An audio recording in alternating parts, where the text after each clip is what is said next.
Hello. Yeah, so a few people reached out and asked me about my other bike that they'd seen in the background of some of the Kawasaki videos.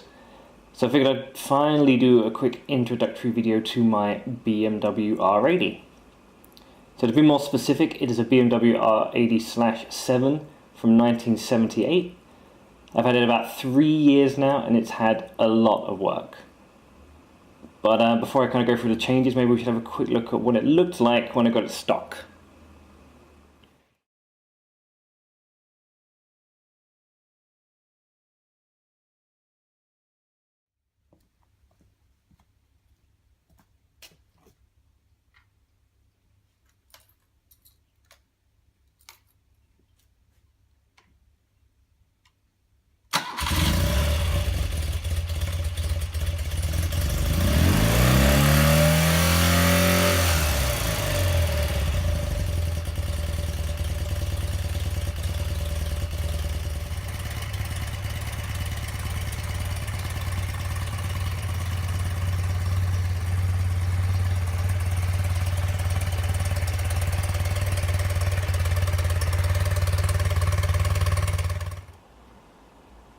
So yeah, as you can see, it's come a long way since then.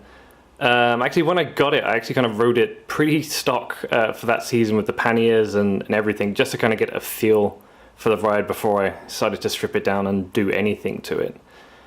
So that was my ride for one season a few years back, and then like all good amateur builders, I then completely stripped the bike down to nuts and bolts and started the rebuild.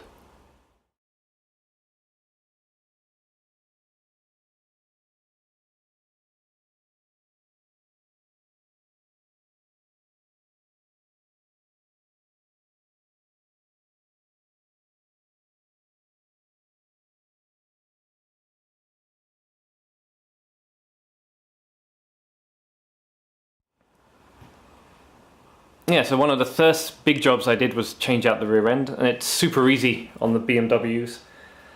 It's just a few bolts and the whole rear end kind of comes away. And then this new rear end and seat came from the same company, Von Zeddy. Again, I'll put a link in the description. You just give them the model and the year, and when it arrived it was super easy to attach, no issues, just went on pretty clean. So I was really happy with that. And really good quality stitching and leather on the seat. Ooh. So, fun little fact about the rear fender, it was originally the front fender. I just cut it to size a little bit, made some brackets, and then yeah, use it for the rear end. Again, I just wanted to reuse as much of the original bike as possible. Just being thrifty. And then maybe one more detail about the rear end. Invested in a pair of really nice Hagen shocks. It's always worth investing in some good shocks and your ride comfort, so highly recommend. And actually one of my favorite details on the bike are these twin flared pipes. They do sound great. The bike isn't running right now, hopefully we'll be able to hear it sometime soon, but I just really love the way it's kind of they're tucked under there and just flare out a little bit, and then you get a nice kind of hint of chrome. It looks really nice with the lines of the bike.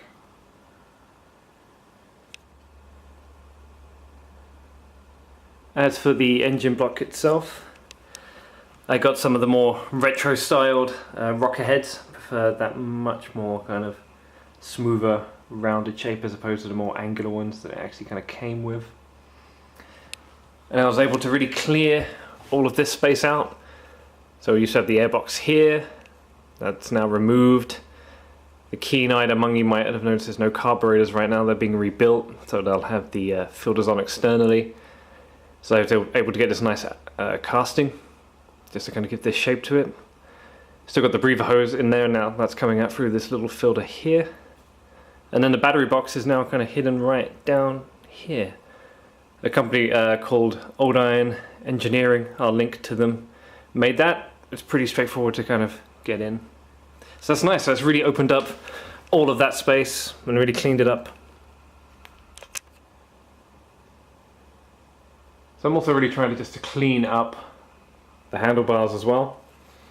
Some nice new grips, some nice new levers, some nice really clean little simple switches. got the one mirror on the left hand side right now. And then the little Moto Gadget Mini, which is really nice. Nice little touch of chrome as well, which this bike kind of has all over. Little spots of chrome, black and orange, and a bit of brown. That's kind of the color scheme.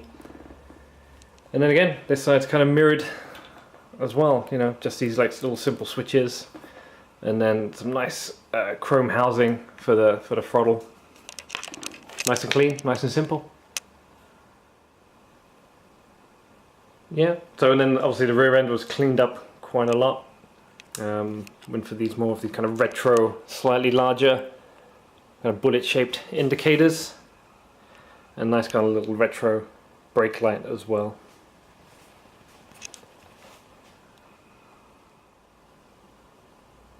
So early on in the build I did decide to keep the crash bars, and then that was a nice excuse to get on this little offset, slightly smaller headlamp, which I've seen on a few other BMW builds, but I've just always liked the look of it. I like that kind of slight asymmetrical kind of vibe going on. Yeah. But this is actually the second seat. This is what the first one looked like. Look at that beautiful thing. And that's fire damage. So I'd kind of got to a really good stage with the bike, and then unfortunately we had a fire at the garage.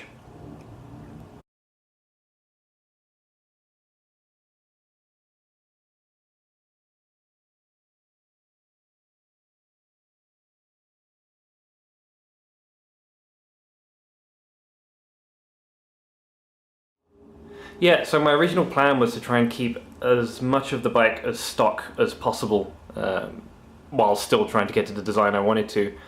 And I really wanted to keep the original tank color and paintwork, you know, scratches and little dinks and all. You know, I really liked that faded kind of orange paintwork that it had. But unfortunately it did get quite badly damaged in the fire. One side of the tank was really bubbled from heat damage. So I had to have it stripped and repainted, and then had the fenders done along with it. The guy Tony did a great job in terms of matching up the colors and getting as close to that original orange as possible. Shiny. So yeah, on face value the bike looks and seems pretty much done, but there's actually still a lot to do, especially since the fire. There's a lot of things I really need to double check or redo. So let's have a little rundown of what needs to be done, and I think that's what we'll be seeing in future videos throughout the winter, and then hopefully get her on the road for the summer. Now this is one of the big jobs right now, the Carbs Rebuild. Had a friend of mine give these a nice kind of sonic bath and clean some things up, which was really great. Thanks for that, Andy.